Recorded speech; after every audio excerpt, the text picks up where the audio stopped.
paleontólogos, paleoartistas en el fondo es una ilusión infantil, ¿no? Aunque luego lo enmascaremos con elementos propios de la vida adulta y de procesos mucho más reflexivos y demás, pero es ese instinto casi, o esa fascinación primaria por la biología y por organismos fascinantes, ¿no?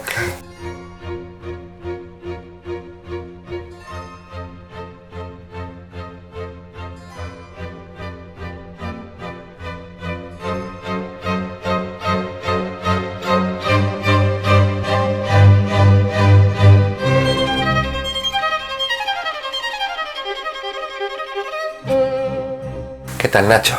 Muy bien, por aquí, reencuentro. Reencuentro, sí. Bueno, antes que nada decirte como siempre que muchísimas gracias por concedernos la entrevista. Un placer. Perdón para la gente que nos esté escuchando, que tengo un poco la garganta tocada, pero bueno, eso no va a impedir que esta entrevista se lleve a término. Empecemos como siempre, por el principio.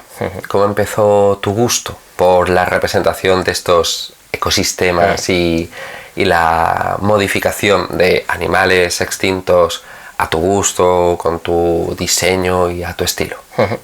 Bueno, diría que fue un reencuentro con la paleontología. Bueno, como todo niño, en algún momento pues se introduce la paleontología. En mi caso fue a través de mi padre. Él tenía, bueno, pues unos libros ya de cuando él era joven.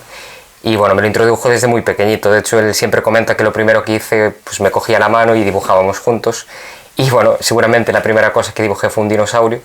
Entonces, bueno, durante toda la infancia fue una obsesión. Yo creo que es como el factor común para muchos niños. Y después, digamos que durante la adolescencia, primera juventud, estuvo un poco más olvidado. Y bueno, pues lo retomé ya a una edad más madura.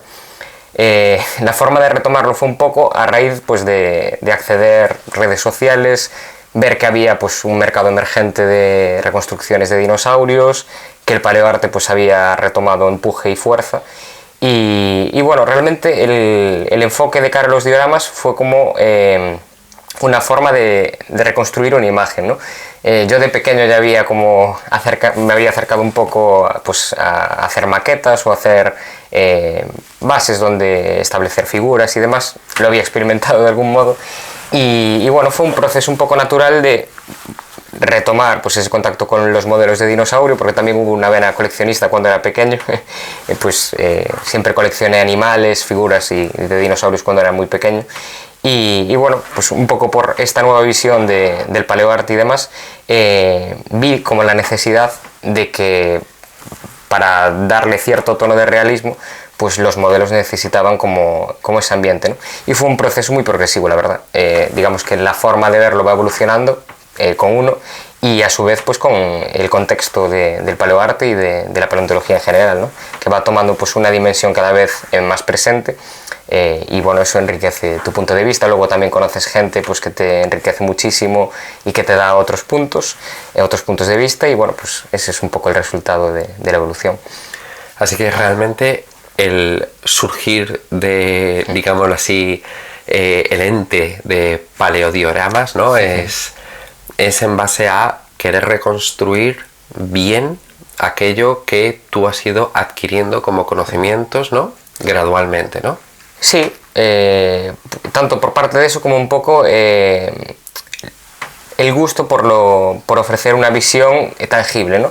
Porque sí es cierto que en un medio de 2 dimensiones tienes una capacidad expresiva mucho más alta, quizás, porque es un medio más plástico, más versátil, pero la sensación de que sea tangible y que pueda acercarme a esa visión, pues creo que es lo que me llevó un poco a representarlo en 3 dimensiones.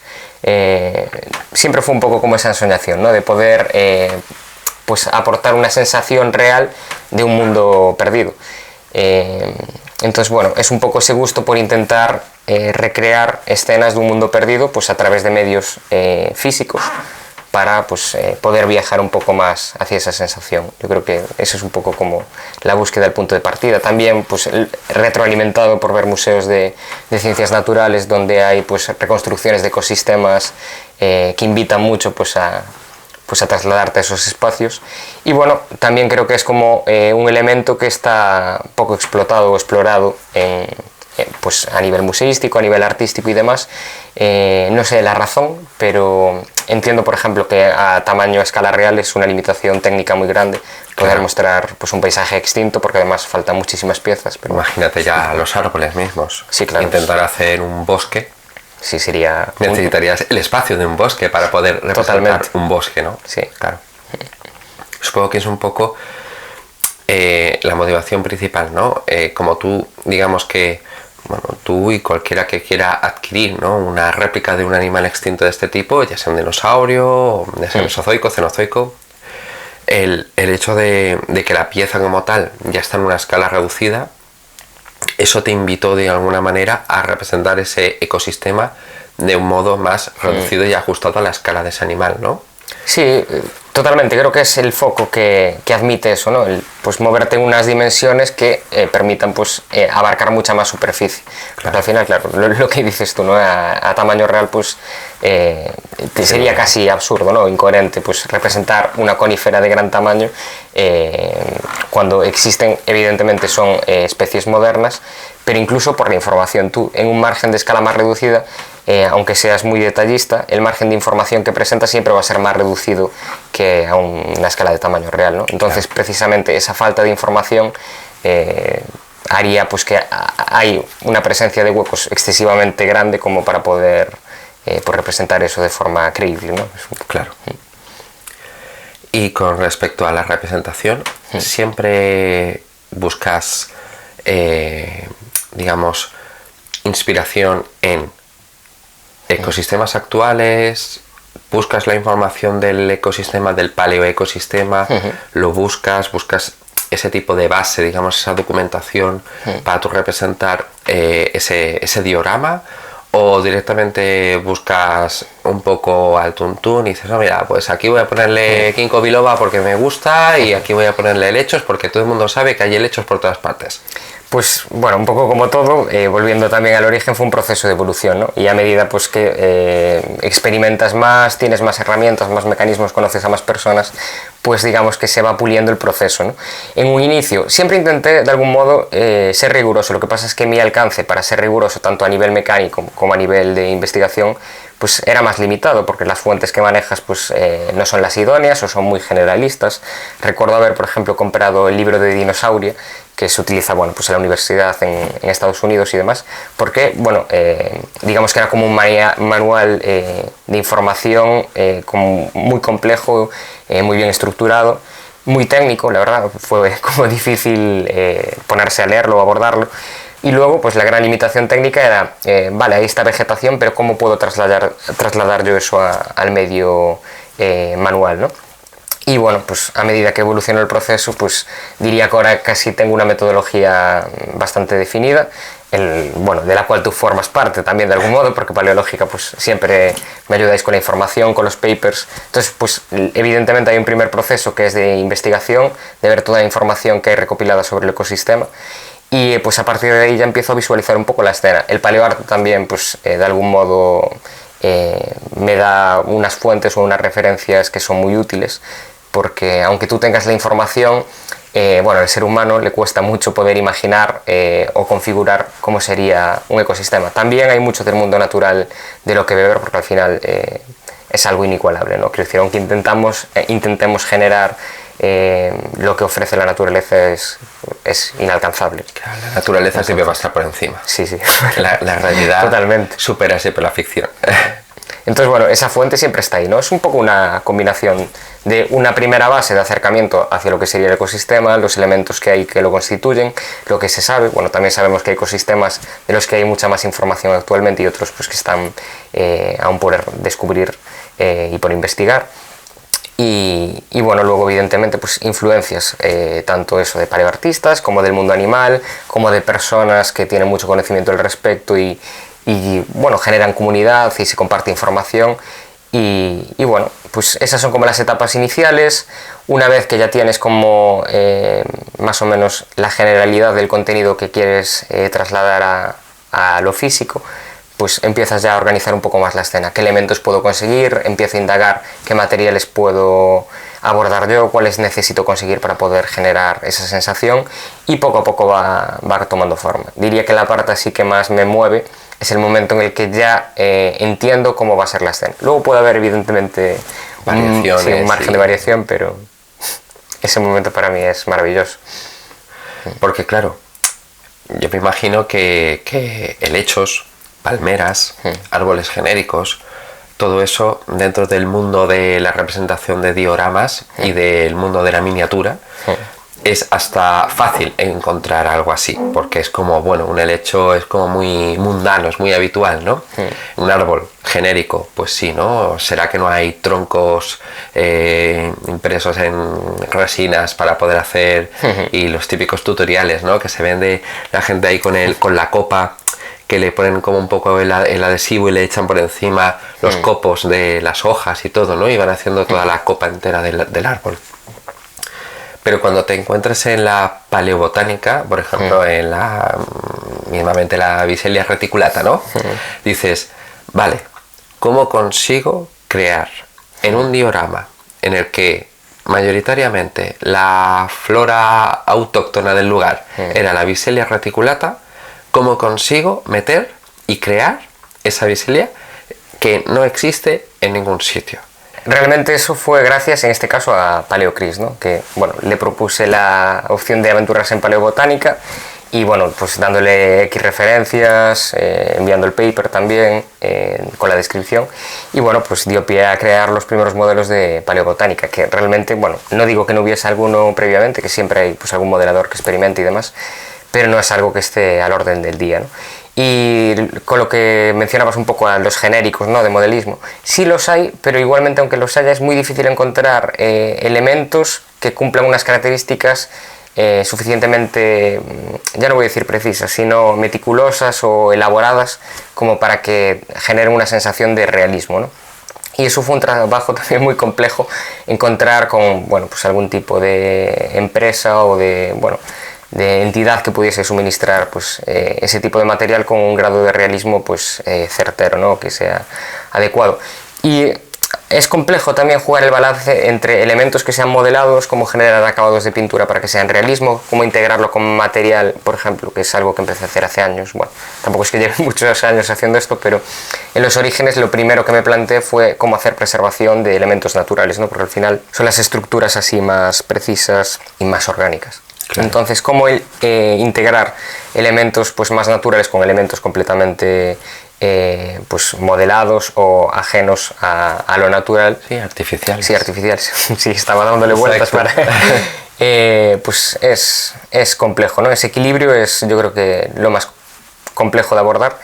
Y bueno, pues ahora en el punto en el que estamos es que ya hay intención por parte de empresas y de modeladores pues de crear representaciones de paleobotánica, pero bueno, sí, o sea, si me llegas a entrevistar hace unos años o a preguntar de cómo poder afrontar esa situación, pues digo, ojalá me puedas brindar una respuesta, porque no había recursos. Opciones, claro. Y ahora, bueno, pues evidentemente un modelo 3D puede no encajar perfectamente, digamos, con el hiperrealismo en cuanto a vegetación, porque si tú el recurso exclusivo que utilizas son representaciones impresas en 3D de lo que es el ambiente, del paleoambiente, más allá de la fauna, pues creo que el grado de realismo sería bastante más bajo, ¿no? Entonces es como equilibrar elementos que son pues más orgánicos, aunque sean preservados, con elementos que son más artificiales, y cómo eso puede trabajar en conjunto.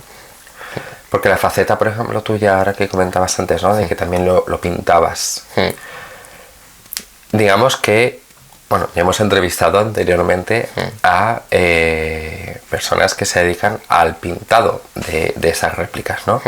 Tú también pintas algunas de esas réplicas. Sí, porque sí hay partes que pinto, en general pues todo lo que tiene que ver con la botánica, los efectos especiales, digamos, los acabados y todo eso, sí. Luego tengo amigos que se dedican al pintado, habitualmente intento que ellos pues sean partícipes de eso, luego puedo hacerle algún efecto especial de añadido de pintado para que el diorama resulte. Bueno, y en otros casos pues pinto yo los modelos, sea de plantas o de fauna, indistintamente, ¿no? Porque inicialmente recuerdo cuando en su momento empezamos a hablar y así, que tenías algunas piezas en las que tú lo que habías principalmente hecho era el mismo pintado de fábrica, digamos, de la pieza, simplemente actualizarlo y mejorarla, ¿no? Sí, realmente el punto de partida viene a ser similar, ¿no? Que es, bueno, ese retorno al niño coleccionista ya en una edad más adulta que intenta pues darle vida a esa visión de, bueno, que nos fascina. Creo que es el factor común que pueden tener paleontólogos, paleoartistas, en el fondo es una ilusión infantil, ¿no? Aunque luego lo enmascaremos con elementos propios de la vida adulta y de procesos mucho más reflexivos y demás, pero es ese instinto casi, o esa fascinación primaria por, bueno, por la biología y por organismos fascinantes, ¿no? Entonces, bueno, pues eso es un medio para acercarse más, y eso pues finalmente desembocó en dioramas en esta escala. Puede que a futuro evolucione e intente hacer réplicas a tamaño real o algo por el estilo, no lo descarto y creo que lo debe hacer, pero igualmente creo que es un formato que no se abandona y no muta necesariamente en otros, porque lo que ofrece pues es muy particular, ¿no? Que es poder ofrecer una visión más rica de lo que es el ecosistema, siempre dentro del plano tridimensional. Evidentemente, en 2 dimensiones, pues lo que comentaba, ¿no? Las posibilidades son mucho más flexibles, pero en el tridimensional creo que sí hay un límite con la escala.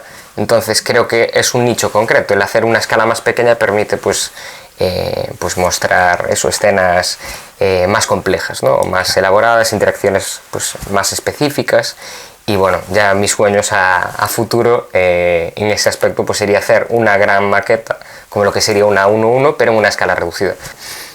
Bueno, por ejemplo, en uno de tus dioramas, el de Ixian, ahí la verdad es que tanto el efecto de la nieve como la colocación de pequeñas setas por todo lo que es el diorama, y que incluso estamos hablando de que son setas a una escala que es 1,35. Sí. Claro, es una seta muy pequeña. Sí. Y que hay veces que hay determinados detalles que es casi de enfermizo, ¿no? Que decir, búscale los detalles, ¿no? A ver qué puedes encontrarle nuevo, ¿no? Al diorama. Y seguro que lo miras un día y al cabo de 2 días lo vuelves a mirar y encuentras una cosa nueva, ¿no? Y dices, pues si eso estaba el primer día que lo vi. Sí, y no te habías fijado, ¿no? Entonces realmente la búsqueda de esos detalles tan mínimos, ¿no? Tan al fin y al cabo tan naturales, ¿no? De lo que uno encontraría pasándose por el bosque, ¿no? Sí. No sé realmente de dónde nace la fascinación por la miniatura, y perdón porque te acabo de interrumpir. No, para nada. Bueno, pues el porqué del detallismo sí lo entiendo a través de mi vida, y pues también pues por ser violinista, no necesariamente, pero sí se tiende mucho a lo preciso, a lo obsesivo, a lo controlado, y quizás eso da pie al detalle. También mi forma de dibujar creo que es bastante rebuscada, no de forma intencional, porque creo que es de forma fluida, pero sí el detalle sé que es una constante, ¿no? En mi forma de sentir me gustan mucho las cosas que son muy minuciosas, ¿no? De algún modo. No necesariamente ligadas con lo mínimo, o con la miniatura, o con la mínima expresión de algo, pero sí que veo que es un terreno en el que estoy muy a gusto.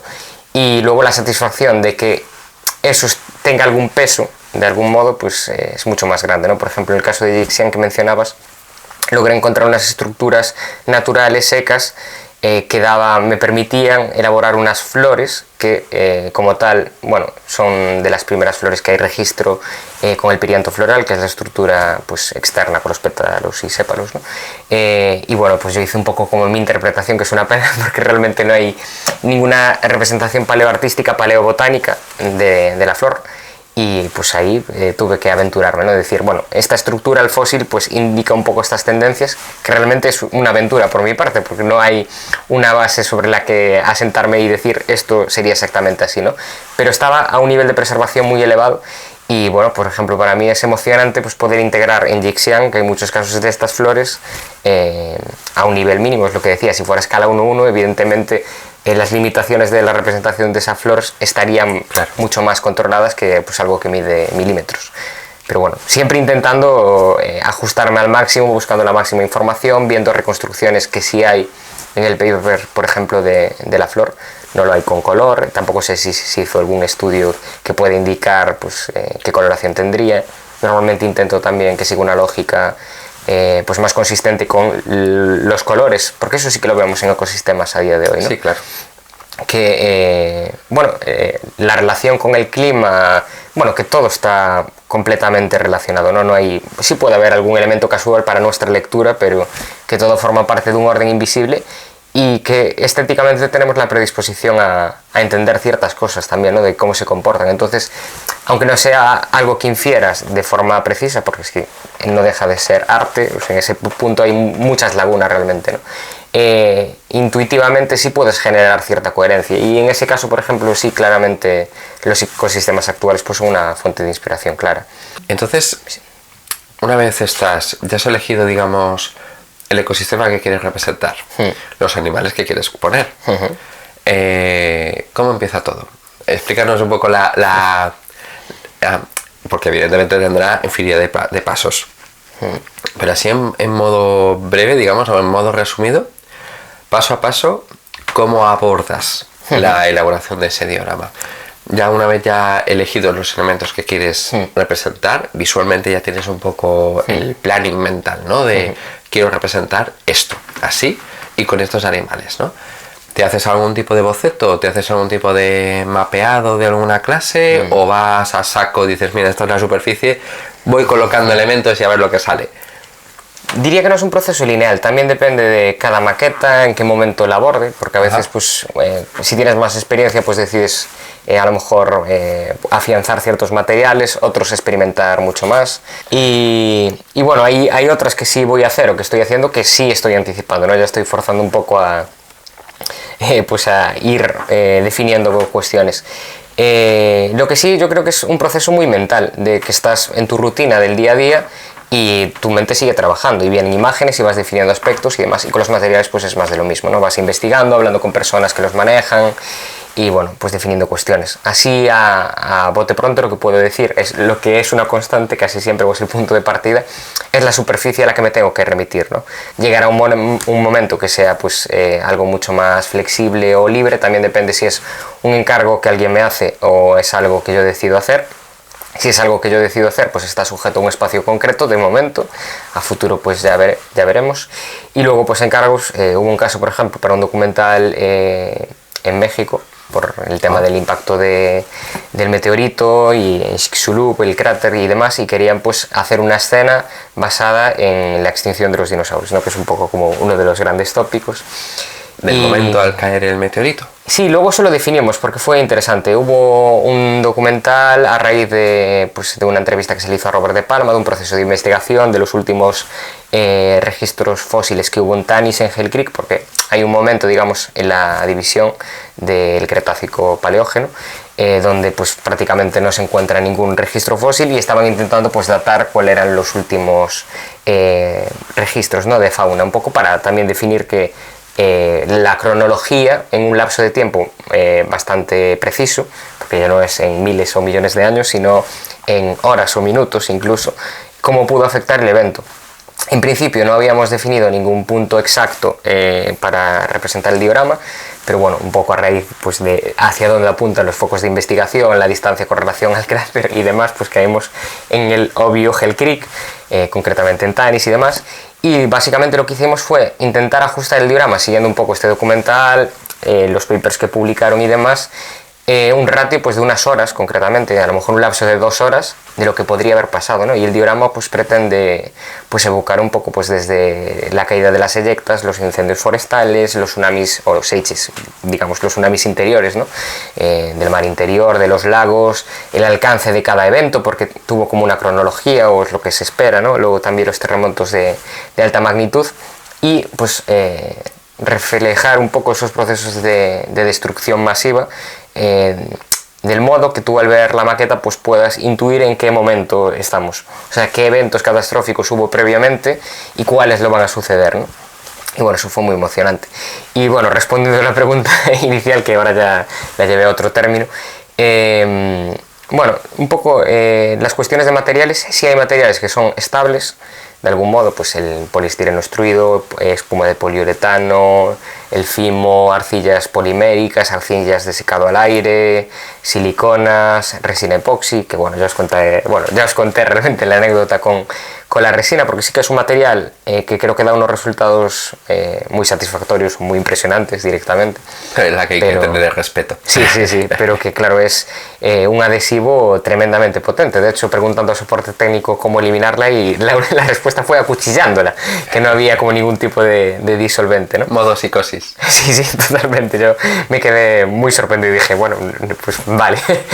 Entonces hay que tener controlado muchos aspectos. Luego también puede generar reacciones exotérmicas, sobrecalentarse y, bueno, destrozar, no voy a decir como un volcán todo su paso, pero, no, claro, pero bueno, es peligroso también el tipo de gases que exhala. Y bueno, hay que tener muy controlado, y concretamente ahora, bueno, la que estoy pues interviniendo actualmente, que ya está en proceso de curado, falta lijado, pulimento, hacer el efecto de las y tales, Kem, y bueno, ya sabes que utilicé 7 kilos de resina, entonces no son pocos. sí.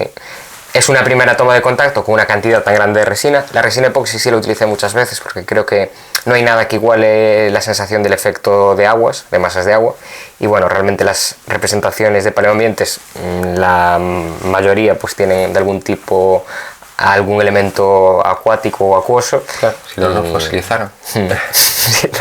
No habría sedimentación. Y bueno, pues creo que ese es como el material así más interesante y más complejo, ¿no? Y bueno, realmente no estoy limitado a nada, tampoco es que sea una persona que venga del mundo de los dioramas, ¿no? Es algo en lo que pues me zambullí o hice inmersión directa por la necesidad de poder dar esa sensación extra de realismo a lo que son las representaciones tridimensionales. Y como no iba a abordar representaciones tridimensionales en mi casa de un animal pues de 13-20 metros de longitud, claro. Pues era o el animal o tú, ¿no? Sí, claro. Claro. Y bueno, por esta vez gané yo. Menos mal. Sí. Entonces, bueno, pues un poco eso, ¿no? La verdad es que estoy muy contento porque no es algo que previamente predijese, ¿no? Es algo que fluyó de forma natural. Y siempre tuve un poco la inquietud eso, de si tengo X piezas, pues dónde las ubico, ¿no? Y qué sentido tienen. Incluso el conocimiento de los ecosistemas es algo que ahora tengo como muy integrado y que ubico con facilidad, salvando las distancias de que siempre hay márgenes de error muy grandes, lo que tenemos hablado, bueno, en varias ocasiones, ¿no? De que a lo mejor pues se ubica en un ecosistema fauna que realmente no coexistió con otra, y eso es lo más habitual, ¿no? Pero bueno, dentro de ese margen en el que se mueve el paleoarte y la paleontología, debo decir, aunque sea ciencia, también se mueve en un margen de especulación grande, aunque lo intente evitar, ¿no? Bueno, pues intento pues mostrar eso, ¿no? Para mí fue una fascinación el saber que muchos dinosaurios que yo conocía realmente pues coexistieron o se presume que pudieron coexistir, ¿no? Y bueno, pues ahí empezó el juego un poco, es decir, puedo mostrar interacciones, comportamientos, bueno, belleza de algún modo, porque es esa forma eso de acercarse con grandes limitaciones, pero de acercarse al mundo natural, ¿no? Y bueno, retomando lo de los materiales, pues muchos, realmente son muchos. Porque tú el diorama lo representas con la búsqueda del hiperrealismo o lo buscas enfocar hacia la misma dimensión de realismo que las piezas de fauna que están representadas dentro de ese diorama. Pues diría que creo que las piezas a su modo intentan ser hiperrealistas también, y yo creo que el diorama tiene la pretensión también de ser hiperrealista. Lo que pasa es que los medios mundanos, claro, no nos admiten. No nos llegan a... Claro, entonces, pero creo que el foco siempre intenta generar naturalidad, y la naturalidad de algún modo para nosotros la vivimos como una experiencia real, ¿no? Es claro, sensorial. Entonces creo que ese es el móvil. Y luego los medios pues son medios que se van definiendo en el camino. Evidentemente hay un aprendizaje que se da con el tiempo, pues de qué elementos utilizar para generar ese realismo, pero no deja de ser una aproximación de búsqueda pues a esa sensación que puede generar un ecosistema real. Y entonces en esa parte de realismo, ¿qué parte de arte tienes ahí? Porque claro, a ver, la gran pregunta, ¿tú te consideras paleoartista haciendo este tipo de dioramas? ¿Consideras que no, que tú eres un ser puramente científico y únicamente lo que haces es representar lo que dice la ciencia? ¿O intentas ir a dos aguas? Es complejo. A ver, como tal, paleoartista no sé si me considero, porque... Bueno, para mí de algún modo es una figura que impone respeto también, sobre todo porque no vengo de un nicho directamente relacionado con eso, ¿no? Y creo que a las personas en general, si no tenemos algo que acredite que estamos cualificados para algo, nos sentimos un poco como a través del síndrome de impostor, ¿no? Que no necesariamente tiene que ser así, pero entonces creo que ese es un poco el respeto que tengo hacia considerarme paleoartista, y creo que no lo necesito tampoco, es decir, yo lo hago con una entrega absoluta y con pasión y con gusto, y realmente, aunque lo haga para compartir con el mundo, lo hago para mí, y creo que en cierto grado el arte funciona más cuando es honesta, y creo que es honesta cuando uno lo hace a través de algo que, bueno, que se genera interiormente, ¿no? Que no es un reclamo exterior de que tú intentas demostrar algo o acceder a algo, sino que es algo que brota. Y creo que en ese punto lo cumplo, y diría que realmente el peso es artístico. Creo que hay una parte científica que no es que esté encarnada a través de Nacho, pero sí intento mantener lo máximo que puedo, al máximo nivel que sea posible, y realmente pues ahí acudo a figuras como sois vosotros, porque realmente es así, ¿no? En un inicio pude ser yo, y bueno, creo que tengo suficiente capacidad de búsqueda de información a través de vías académicas, no es algo nuevo para mí tampoco, entonces si necesito encontrar una información y comprenderla, pues creo que estoy en la línea de lo capaz para poder hacer una reconstrucción de un ecosistema. A lo mejor de cara pues inferir un tipo de anatomía u otra en una especie en concreto, evidentemente no, pero bueno, para eso hay especialistas. En este caso, digamos que es más acercar esa información para poder plasmarla, y diría que sí me siento más en una línea artística. Bueno, además soy violinista, quiero decir, el arte claro, es como mi medio de vida desde que nací, o sea, eso estuvo presente siempre en mi casa, pues más de lo mismo, gente vinculada al arte, pues prácticamente todos, no necesariamente a través del oficio, pero sí de las dinámicas vitales, y diría, bueno, pues que en el caso de los dioramas sí intentan ser lo más rigurosos dentro de de los recursos de los que dispongo, son hijos de su tiempo o hijas de su tiempo, eso también es así, pero bueno, diría que cualquier representación paleoartística que exista tiene un porcentaje artístico inmenso, o sea, realmente el porcentaje científico es, si es riguroso, accede a la información que hay, pero eso no significa que acceda a la realidad, porque la realidad es algo completamente impredecible, incontrolable, y a lo que no tenemos acceso es algo que pudiésemos viajar más allá de la velocidad de la luz, mirar en la distancia y observar, ¿no? Hay que hay muchos agujeros en los estudios, hay muchas cosas que son hipotéticas, se cree que, tal vez, claro. Siempre intentando pues darle un peso a lo que uno hace, también porque así creo que se potencia lo artístico. No sé si es bueno, paradoja tampoco creo que parezca, pero es como que es algo que entra en conflicto, y no, creo que son dos cosas que se potencian, ¿no? No restringe la ciencia la calidad artística, al revés, la potencia, le da cierto sentido en este tipo de reconstrucciones, ¿no? Porque al final el móvil es acceder a ese mundo, que evidentemente luego tú puedes abordarlo pues desde diferentes perspectivas o estéticas artísticas, porque no, podría haber, no necesariamente buscando digamos, agregar un estilo, ¿no? Porque puedes pintar un protocerato pues desde el impresionismo, desde el cubismo, etc. No necesariamente tienes por qué reciclar un estilo que tuvo su momento y tú pues adoptar, digamos, a ese medio plástico técnico bueno, del mundo artístico una reconstrucción de un animal, ¿no? Puede haber otras formas de expresión, no tienen que ser realistas, hiperrealistas. Yo cuando hablo de realismo, de naturalismo, es que creo que el móvil de los paleoartistas es acceder a ese mundo, y creo que los paleontólogos también quieren acceder a ese mundo, y realmente es a través del paleoarte pues un poco cómo pueden acceder a él, ¿no? Claro. Pues hay veces que es eso, ¿no? Que se quedan siempre en el estudio, ¿no? En el fósil, en la roca, y dices, sí, bueno, pero sácalo de ahí, ¿no? Claro, esa caminar un poquito. Es muy compleja, por eso veo como, bueno, esa relación simbiótica, ¿no? Que de algún modo son dependientes, porque tú puedes, el entender algo sí te puede dar una visión de cómo es o cómo se comporta, pero luego necesitas unos medios de visualización para trasladar eso correctamente, porque tú a lo mejor entiendes algo, pero la forma en la que luego ya no lo representas, sino lo visualizas,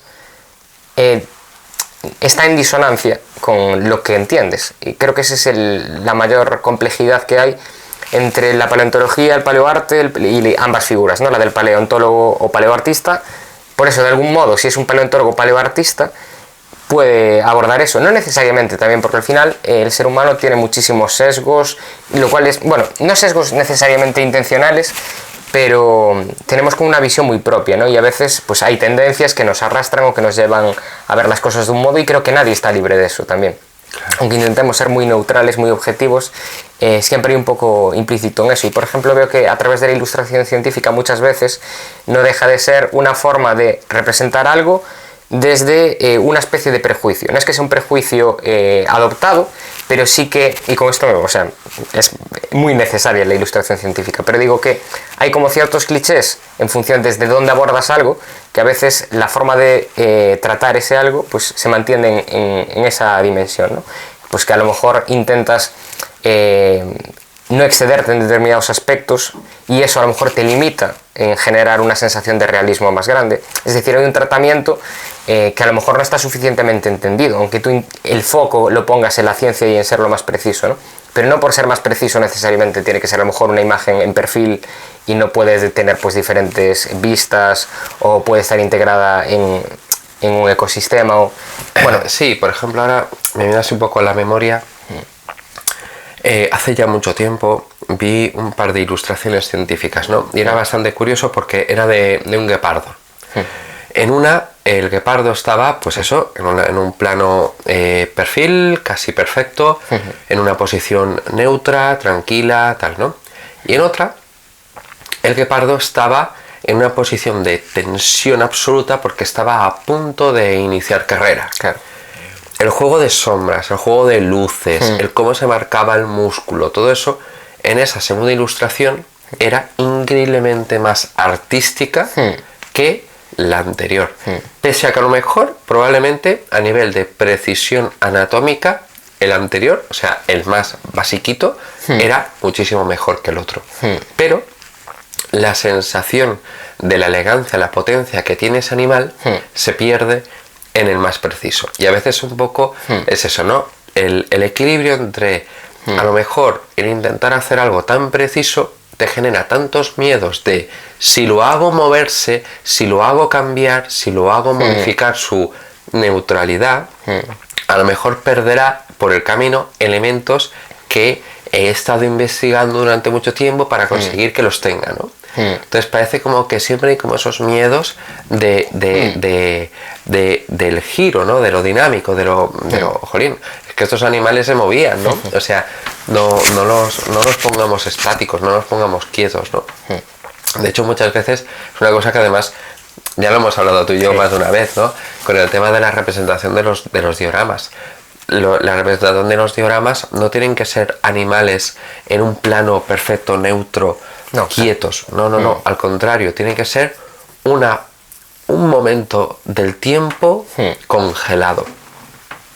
Es el momento en el que, por ejemplo, ¿no? En Nemet, que la estoy viendo aquí detrás de ti, el momento es en el que ese tarbo se ha encontrado ahí con esos animales, ¿no? La reacción de esos animales, ¿sabes? Todo. Ese momento de estallido que todavía no se ha producido y que no se va a producir. Y está ahí congelado, ¿no? Yo creo que eso es lo bonito de tanto de lo que comentabas, ¿no? Que la ilustración científica a veces intenta conseguirlo, pero a veces se ve, como decías tú, ¿no? Con la limitación esta de ser tan precisa a nivel científico que no se dejan llevar un poquito más por la fase más artista loco, ¿no? Y decir, venga, vamos a darle aquí movimiento, vamos a darle aquí un girito. A ver, que yo entiendo, quiero decir, por ejemplo, de cara a una reconstrucción anatómica es muy necesaria. Y, claro. Y quiero decir, y es un punto de partida muy interesante y muy necesario, ¿no? Pero bueno, de algún modo eso también puede trasladar rigidez, y a lo mejor determinados tejidos que tú quieres mostrar de forma orgánica y realista, precisamente por ese miedo de algún modo los bloqueas. Entonces puede expresar ciertas limitaciones. Eso, por ejemplo, una reconstrucción musculoesquelética, evidentemente, esa forma de abordarlo es lo más lógico. Claro. Y quiero decir, y siguiendo también, incorporando tejido y demás, me parece como un punto de partida idóneo. Pero volviendo, por ejemplo, a la analogía del guepardo, si tú eres capaz de comprender realmente cómo trabajarían esos músculos, cuál sería su tipo de locomoción y demás, puedes inferir más información científica en la otra ilustración que en la neutra, ¿no? Entonces, realmente es un poco en función del margen de conocimiento que tú tienes al respecto, pues abordarlo desde un lado o desde otro, y luego teniendo en cuenta eso, que la estaticidad, en cierto aspecto, puede eliminar ciertos rasgos de naturalidad en ciertos elementos también de la anatomía del animal. Sí, totalmente. Que a ver, que aún así es lo que decíamos, que la ilustración científica es algo increíblemente necesaria y tiene un valor importantísimo, porque realmente es la mejor forma de documentar muchísimas cosas. Además es que la base de documentación que genera es amplísima. Pero a veces es eso, ¿no? Cuando quieres representar un animal, ¿no? Al final, o como decíamos, ¿no? Con lo de los dioramas, en tu caso veo que has tendido más hacia lo artístico, más que hacia lo científico. Pese a que haya un gran peso de lo científico, está más hacia lo artístico. Sí. Bueno, incluso en la elección de los colores. Sí, es que es algo casi que no depende de una decisión, ¿no? Es un fluir. Sí, algo que sale de ti. Sí, realmente lo hago para ser más feliz. Claro, sí. Es casi algo egoísta el móvil por el que uno lo hace. Bueno, al ¿no? final es lo que has dicho, ¿no? Dice, a ver, yo esto lo hago para mí. Lo que pasa que, porque a mí me gusta y esto es lo que yo quiero. Claro. Que luego haré fotos y luego lo enseñaré a los demás, sí, pero es mío. Claro, sí, claro. Así. Y quiero decir, y evidentemente lo compartiría, o si alguien lo quisiese lo haría con toda la entrega y el cariño, ¿no? Pero ahí está. Bueno, creo que lo honesto ahí es cuando uno no lo hace por contentar a nadie. Claro, no tiene que ver con la generosidad, tiene que ver si lo haces desde el miedo, desde el amor, un poco cuál es el móvil, ¿no? Sí, que no estás además tampoco enfrascado en la hiperproducción de productos, ¿no? Para nada. Porque no realmente tu objetivo no es hacer todos los dioramas de todos los ecosistemas que existen en el mundo. Ojalá, ¿vale? Ojalá, ¿sabes? Pero la cosa está en que tu objetivo no es ese. No. El objetivo es oye, a mí que me gusta Hell Creek, pues oye, pues represento Hell Creek. ¿Sabes qué me gusta? Kenkem, pues oye, represento Kenkem, ¿no? Igual que dices, no, yo quiero que el protagonista sea Spinosaurus. Hombre, pero Spinosaurus, hombre, qué clásico, qué tópico. Bueno, es igual, pero yo quiero que sea Spinosaurus. Sí, es eso, es un móvil desde la emoción del niño. Claro. Yo, si pudiese viajar en el pasado, ese niño se desmayaría o lloraría de la emoción, quiero decir. Exacto. Realmente vería cosas que nunca pudo abordar por limitaciones de diversa índole, ¿no? Y que el presente sí las brinda. No solo tanto a nivel capacidad o madurez para abordar algo, sino como el momento vital en el que estamos viviendo, que creo que sí es algo muy de nicho, evidentemente, pero sí hay referentes impresionantes por todo el mundo. Claro. Y hay recursos técnicos, mecánicos, manuales, modeladores, bueno, hay muchísima gente excepcional trabajando. Cada vez va evolucionando todo muchísimo. Lo que decías tú, ¿no? Lo que hace 5 años era impensable, a día de hoy. Sí, o sea, hay una cantidad de población y gente, creo que está más diversificado y especializado el mundo que... Bueno, a lo mejor hubo momentos, pero yo creo que este nivel, o sea, es impensable. Lo que hacemos y lo que estamos hablando... Claro, ya el nivel de detalle... No nos lo podríamos esperar. No, exacto. Pues bueno, pues ahora que ya nos hemos venido arriba con todo, muéstranos los dioramas, ¿no? Vamos a ello, venga. Claro, al menos explícanos un poquito en el meollo y cada elemento y todo, por qué lo elegiste. Bueno, aquí tenemos Nemecht Formation y bueno, esta fue de los dioramas que más tiempo me llevó realizar. Por ejemplo, casos de elementos de preservación natural que luego fueron completamente modificados con Dremel pintados, pues son los Equisetum, que están aquí en pequeñito, diferentes tipos de lechos. Aquí tenemos el ejemplo de las Dixonias, bueno, un poco también para que veáis con relación al tamaño de una mano. Esto son helechos arborescentes basados en Asplenium nidus, que es un tipo de helecho muy similar a una especie que existió en Nemecht. Este también es un árbol que está basado en un ejemplar que había de forma muy abundante en Nemecht, que tiene, en el vídeo sí que va a ser casi imposible verlo, pero el tronco está bordado como el Platanus kerri, Platanus kerri, que tiene un tronco pues similar. En este caso pues tenemos un ciprés de pantano. Y bueno, pues eso fue un poco la elección de la escena a representar, pues era como una especie de fase intermedia entre la zona pantanosa, donde estarían pues los cipreses de pantano, y una parte más de bosque caducifolio, ¿no? En esta zona pues estarían esta especie que es similar al Platanus, y también si se prolongase el diorama pues habría una sección bastante amplia de ginkgo biloba. Otro elemento novedoso en lo que fue el diorama fue abordar el planteamientos estratigráfico también. Se pueden ver pues diferentes estratos, las raíces de las plantas en las zonas pues que serían de materia más orgánica, y como en la parte más baja pues hay mayor presencia de minerales, ¿no? Algo que intenté también plantear en el diorama, o algo que intento abordar siempre, son las diferentes interacciones entre la fauna, ¿no? Entonces aquí podemos ver como unas interacciones más obvias entre la fauna de un tamaño mucho mayor, y algo que me interesaba también retratar es pues que hay otro tipo de organismos mucho más pequeños que realmente se mueven en unas dinámicas vitales que no interactúan o no interaccionan directamente con los organismos más grandes. Realmente están en una dinámica completamente disociada pues, de lo que estarían haciendo los organismos grandes, ¿no? Bueno, ahora vamos a acceder a Gixian Formation, y nada, para mí fue un antes y un después en los dioramas. Fue la primera vez pues, que decidí abordar un diorama con una estética de clima más frío-templado.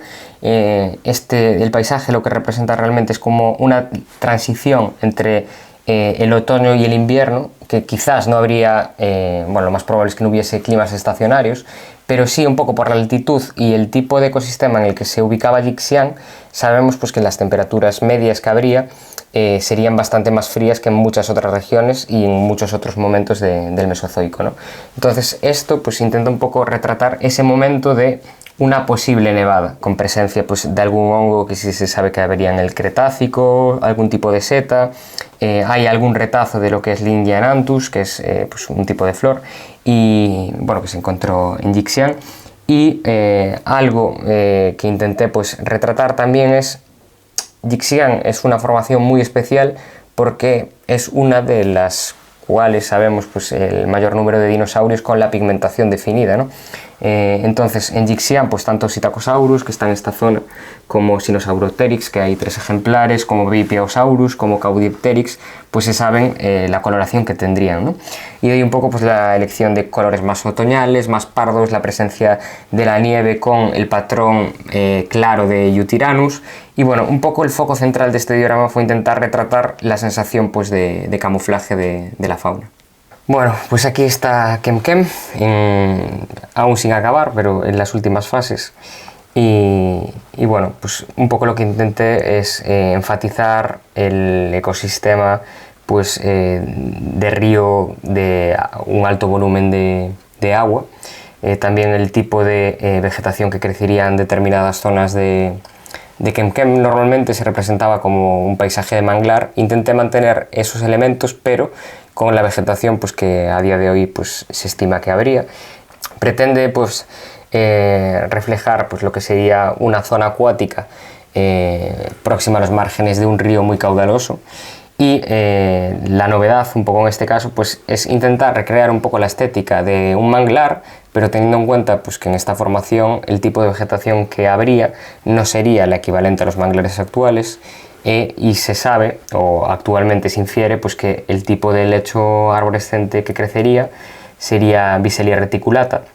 Entonces, bueno, pues aquí se muestran unos modelos de Visellia reticulata, Spinosaurus con una posible interpretación, digamos, siguiendo un poco los criterios actuales, y luego pues fauna acuática y algún pterosaurio pues, que podría haber coexistido en Kemkem. Bueno, Nacho, pues ya llegados a este punto solamente agradecerte tanto el recibimiento como todo lo que nos has enseñado, todos estos dioramas que son una maravilla, llenos de detalles, de elementos, de todo, y con muy buen gusto al hacerlos. Pues nada, muchísimas gracias a vosotros por venir, por dedicar este tiempo, y bueno, un placer veros como siempre.